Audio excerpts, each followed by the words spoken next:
Coming up on our third St. Joseph Mustang show of the 2025 season, we hear from the Mustangs PA announcer and former St. Joseph Saints general manager Greg Kastner about getting his own bobblehead. We take a look at former manager Matt Johnson's legacy in our Mustangs vault, and we also hear from the Chillicothe High School baseball team on winning its first ever state championship. All that and more coming up in the show. Guys want to come here. It's a big attraction. We win a lot. We got a lot of things that other teams in the league don't have. We've got something very special here in St. Joe. Johnny's a great head coach. He brings in some great players and great people too. It's just been getting better and better every single summer, and Dan taking a chance on St. Joe people and just proving how awesome these people are.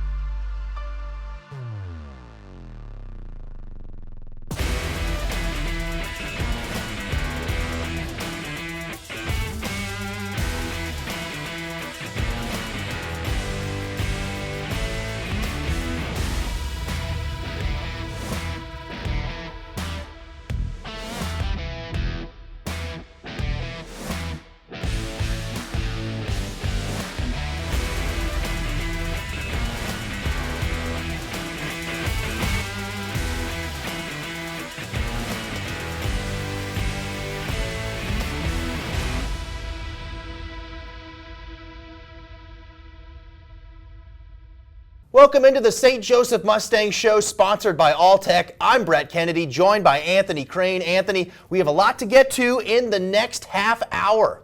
Greg Kastner getting a bobblehead, interviews with Braden Lucart, Johnny Coy, and Kai Turner, Chillicothe baseball winning the state title, plus Matt Johnson's legacy as coaching the Mustangs.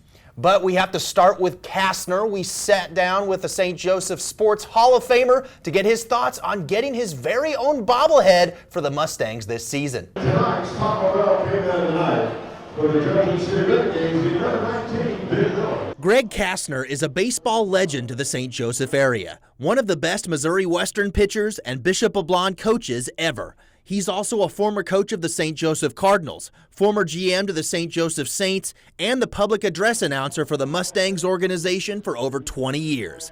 Now this season, the team has honored his greatness in a talking bobblehead. Well, ladies and gentlemen, that sounded like a little bit of roof damage to me. Who do we always call? A1 Roofing for all your roofing needs. I would say maybe back in December, January, he called me in and said, we want to do a bobblehead. I went, okay.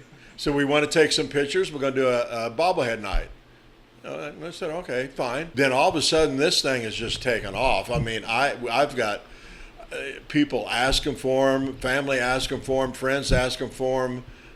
Everybody just thinks it's, great. On Friday, June 13th, the first 250 fans will receive free Kastner bobbleheads at the Mustangs game.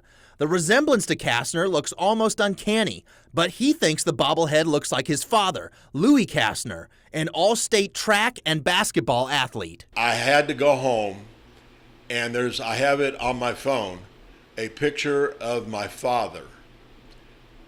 And I looked at my picture of my father, and I pictured that bobblehead, and I said, that's my dad. That's me. I was always known, people would ask, what's your name? I said, Greg Kastner. They would say, oh, you're Louis Kastner's boy.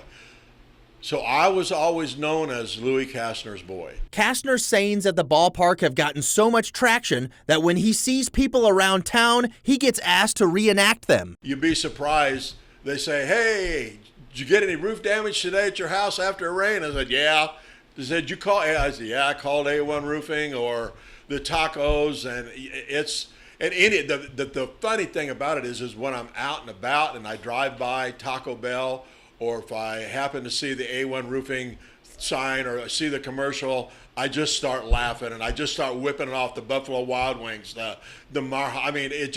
everything just pops into my head. At the end of the day, the old ball coach is blown away by now being immortalized with a piece of sports memorabilia. Let's show some support for your Mustangs.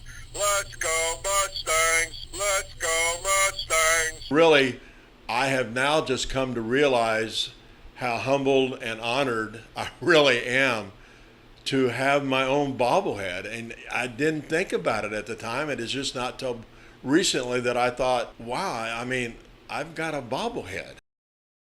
Taking a look at next week's schedule for the St. Joseph Mustangs, the team hits the road for the first time this season, playing at Sedalia against the Bombers on Tuesday the 10th. Then the team will have 4 straight games at Phil Welch, hosting Chillicothe on Wednesday, the KC Monarchs on Thursday, and the Carroll Merchants on Friday, and then Sedalia again on Saturday. We sat down with 2023 team MVP for the St. Joseph Mustangs and Lafayette High School alum Braden Lukehart and got his take on returning to play for the team this season. Joining with me here is Braden Lukehart, the 2023 team MVP of the St. Joseph Mustangs and Lafayette High School alum. Dude, how nice is it to have baseball season back here for the St. Joseph Mustangs? Oh, it's huge. Anytime you get a chance to come home and play for your hometown team, it's pretty special, and just to do it here for the Mustangs once again, it's pretty cool. How excited are you to be back here for another year here with the Mustangs? Yeah, I'm thrilled. Like I said earlier, anytime you get a chance to play in front of your hometown, it's pretty special. I get to live 10 minutes away and just drive to the field every day, excited to play in front of the hometown fans. You mentioned the fans. How special is it playing in front of this group here at Phil Welch Stadium and this community? There's nothing like it. Just St. Joe's so special to me, and obviously baseball and Noah Cameron doing his thing right now. It's just, I feel like baseball is on the rise here in the city, and you see that kind of every day with the crowds getting bigger and bigger every year, and there's a reason people come back here, and I think that's why. Now, you've played for this team before, obviously. Some of the first-year guys that are on the team here, what advice have you been giving them? Just still getting to know everybody, but it's special. It goes by quick, so just taking it one day at a time and perfecting your craft. It's special to win here, but at the end of the day, it's not all about winning. People come to St. Joe to get better, play in front of the fans, and ultimately get back to school and be better than what they were when they came. You took a year off last year. What led to that? Just kind of taking the time and working out where I was going to school, and working with the coaching staff there, and playing in a league close to Wichita, and just kind of staying home and just being around the facility as much as I could. Talk to me about your time with Missouri Southern, deep run there in the MIAA tournament and this past season, and what you kind of learned about yourself. Just getting the opportunity to play every day was huge for me. Coach Darnell and Coach Tuck, they do a great job of recruiting the right guys and kind of building that culture there. I feel like that's why you see a lot of the people, just like St. Joe, kind of going back and playing for the Lions, and it's just pretty cool. You look at this roster, there's a talented young group of returners, and then there's some new guys coming in. What excites you about this roster and about your teammates here? We're pretty fast. I think we're going to hit with power, and the pitchers are going to just pound the zone and just play baseball and make it fun. It's not going to be like the Savannah Bananas, but it's going to be as close as that's possible, and just with real baseball going on and just playing hard and winning games. I know you're a Lafayette guy and Johnny's a Benton guy, but he's your coach now. Manager of the year last year. What makes him a great leader for you guys? Johnny's great. Just having that relationship with the teammates that he has, and then obviously his players that he coaches. Johnny's awesome. He's a player guy. I can't say enough good things about him, and just how he interacts with people, interacts with the community, and just St. Joe as a whole. What do you want to improve on in your game this summer here for the Mustangs? Hit the ball to the party deck a little bit. I got to be able to pull the ball in the air a little bit more, and try to stay off the ground a little bit. I think I hit a little bit too much ground balls during the college season, which didn't hurt me too much, but I would like to hit more line drives and get the ball in the air a little more. Braden Lukehart, team MVP from 2023. Sir, thank you again for joining me. Check him out this season. Coming up later in the show, we sat down with Mustangs manager Johnny Coy and got his outlook for the 2025 season. We'll be right back.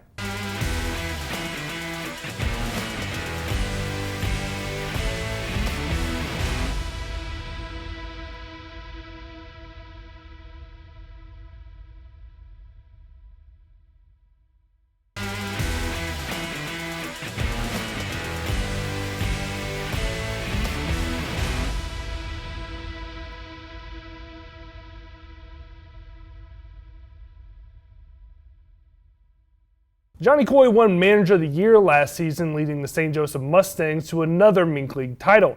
We sat down with him to get his thoughts on the new 2025 season. St. Joseph Mustangs manager Johnny Coy is entering his 8th season as manager and discussed his early season expectations. No, I usually do expect guys to start off a little slow because it kind of is like that every summer, where the guys aren't used to the fans. But we do have so many guys that are back from last season and the season before that a lot more guys are more comfortable early on. And, for the new guys, it's a little bit of a culture shock for them. Even at their big colleges, they don't play in front of this many fans. So once they get settled in a little bit after about a week or two, then things really start taking off. But guys are off to a good start. They're having fun. They're gelling really well together. A lot of the new guys played together growing up, and I didn't even know they even knew each other well. So that works out even better that they, are really familiar with each other. And we're just having a good time right now and just taking it day by day and continuing to play in front of great fans. Mustangs scored 30 runs through 4 games, but the offense has collected just 22 hits over that span. Coy said it's all a part of early summer baseball. I tell the guys our first meeting that we meet that Memorial Day morning, every morning that we're there having these meetings, that you guys are going to try to do too much. You're going to see the fans. You're going to have a runner in scoring position. You're going to really want to do well so bad that you're overswinging and overstriding and all that stuff. And they're like, oh, we won't do that. And they get out there and they do it. It happens every single summer. And then after a couple weeks, they start to settle in, and the fans aren't even really there anymore. They're just playing baseball and start to relax, and then things really start getting better. But yeah, that's how it is every single summer. Even when I played, back in 09 and 10, it was like that with us as well. You want to do so bad, you want to do good so bad for these fans and really get them going.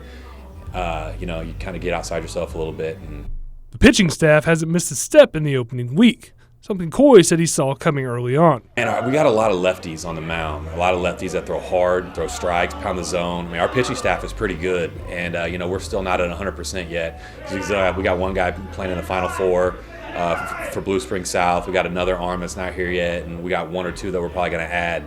But our pitching staff is really good, man, and they don't walk too many people. I know opening night they had 19 strikeouts, which is insane for a college game. Just the fact, against anybody, it doesn't matter. 19 strikeouts is crazy.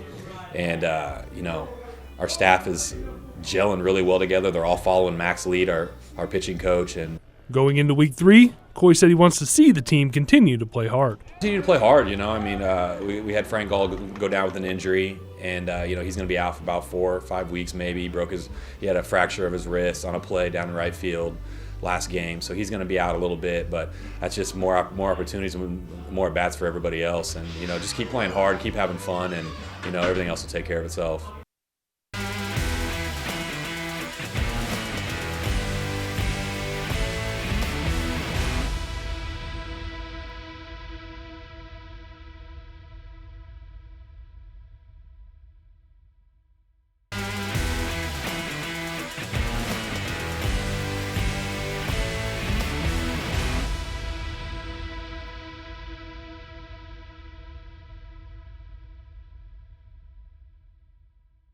The Chillicothe High School baseball team is your Class 4 state champion. The Hornets not only made it to the state tournament for the first time ever, but brought home the school's first ever state championship as well. There can only be one first, and the 2025 Chillicothe Hornets are just that, becoming the first team in program history to win a state title after taking down Logan Rogersville 9-7 Thursday night. Trent bounces this one to the pitcher. He throws to first, and that'll do it. After 5 1/3 innings from Noah Reinhardt, sophomore Howie Donahoe recorded the final 5 outs of the championship game. That throw to first, honestly kind of blacked out there. Didn't really know, I knew I needed to make the throw, but as soon as I got the ball, I just knew if I got it close to first, my first baseman, Dane, was going to catch it. Donahoe was also great from the plate, driving in 6 runs over the 2 Final Four games. 6 RBIs in those 2 games in the Final Four. Man, I just got to congratulate my teammates for getting on in front of me and allowing me to be in that position. But going up there with them on, I just knew I had to get a barrel on the ball, and if I did that, I did my job. So. Kobe Wager spoke about the leadership roles of the 3 seniors on the team. Catcher Sammy and my outfielder Chris, we just kind of stuck together as the 3 senior trio, and we just each had a role, and we did a job as seniors. And I think doing that together just meant more than anything. We all have just taken on a leadership responsibility, and it just makes it easy having a great team to play with.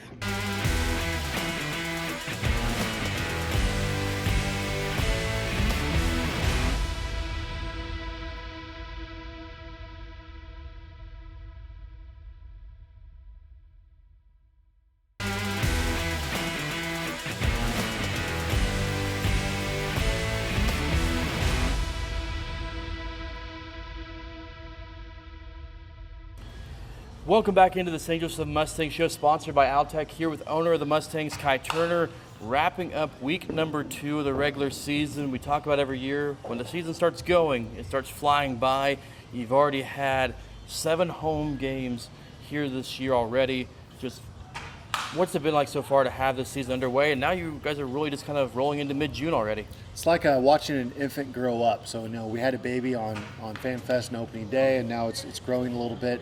Maybe we can burp it. You had baby races We too. Actually, and that's where I was going with next. We had a baby race, which we had an incredible race. That was so much fun. We've got highlights on our Mustangs vlog. As you look at this season so far, on the field wise, guys playing really good baseball to begin the year, what has impressed you the most about what this team has brought to the table? I think it's their maturity. And just like the way they go about their business. We're talking right now. The guys are here hitting some baseballs, and just their maturity and this is something that they look forward to, and now they're here and they're embracing it. Seeing the kids. Just seeing these guys out there just interacting with people. They know what it takes to be a Mustang, and they're displaying that on the field and off the field too. So just to see how we can jump right into it, and just like you said, the maturity that they're displaying, unlike me. With your face on your shirt with. First off, hands off the merchandise. I didn't could touch tell it. you wanted to I touch. did. But yeah, why not? It's just it's me and it's hot dogs. Talk about on the field how the maturity level and how these guys are playing so far this season. When you look at this from an organization standpoint, each year's a little bit different. What have you seen from what you guys have been able to do so far this year that's maybe enhancing the experience more for fans that come out to the ballpark? We're doing a lot more. We ask more. And so, like our baby crawling race, to be honest with you, we've probably done that 10 years ago. First time we did it, now our guys embraced it. It was a lot of fun. Our fans embraced it. Our staff was out there. We're able to do stuff better. It's a better product. You talk about the video board and some of the different stuff up there. So, Bark in the Park night, we had some guys up there on the video board as dogs and different stuff we're doing there. We're able to reach people in different ways that we haven't before. We just kicked off actually on Thursday our summer reading program. We've never actually had a summer reading program to the best of my knowledge. Now, when this show airs, the St. Joseph Mustangs alumni will be back here playing, so we won't have that until next week's show, but that's another example of just getting more fan experience, but also bringing back some of the history of the team too. Yeah, it's pretty special that, we've got guys all over the country who want to come back and wear the Mustangs again. And I'll tell you, these guys still play baseball. They're great baseball players when they were Mustangs players, and they still are now. You talk about embracing the history. St. Joe Cardinals night upcoming, jersey auction, those look incredible. I don't think, we've actually, this is a little scoop for you, but I will tell you, like how we embrace the history, so with the St. Joe Cardinals night. And I mentioned, we're going to do a special jersey for that, but we're going to debut soon our new black jerseys. Ooh. Black and red. Those look pretty nice. Kai, thank you for the time as always. Thank you, Chris.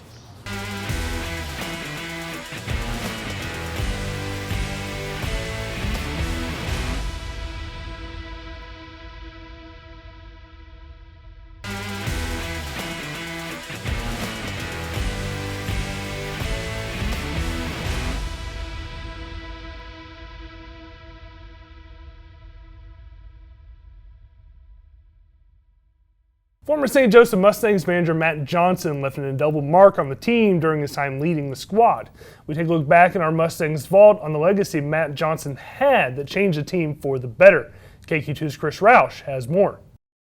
Hey, Fisher, let's go! Without Matt, who knows where we'd be right now. For 9 years, Matt Johnson threw batting practice, wrote daily lineup cards, won 5 Mink League championships, but most of all, a winning culture. When it came time for the Mustangs to really start building the organization, finding players, getting that first season rolling, they couldn't have done any better than finding Matt Johnson to come in and kind of put that culture together. Matt was one of the most important people here to get the team where we're at today. Johnson's teams always finished the top or near the top of the Mink League standings. But more than wins and losses, and also championships, Johnson created an atmosphere unique to the Mustangs and St. Joseph. Everything's positive, basically, with him. He really develops a level of trust with the players to where you can really be open in communication with them. It's not just being the manager of the St. Joe Mustangs for Johnson. It's also all about family. My family, both of my kids. I mean, Brindley's grown up at the ballpark. I mean, she's as old as I've been, coaching the Mustangs. It's been a very special time. I mean, there's definitely been a bunch of memories over the 9 years, but it was just time to kind of move on and venture into my family and make sure I don't miss out on a bunch of those things. The Mustangs will have a new manager come 2018, but one thing's for sure. No one will ever wear number 6 again for the Mustangs, and no one will forget Johnson's legacy. I owe a lot of the success that I've had to Coach Johnson as a player and as a coach. I probably wouldn't be coaching the level that I am without Coach Johnson. Made them one of the best summer college baseball teams in the entire country, and fans came out, supported, and his legacy will live on for a long, long time. That will do it for episode 3 of the 2025 St. Joseph Mustangs show. Thank you so much for joining us. There are several ways to catch the show on the air, but you can also check it out on YouTube, Facebook, and KQ2.com. We'll be back again next weekend with another brand new St. Joseph Mustangs episode. We will see you guys then.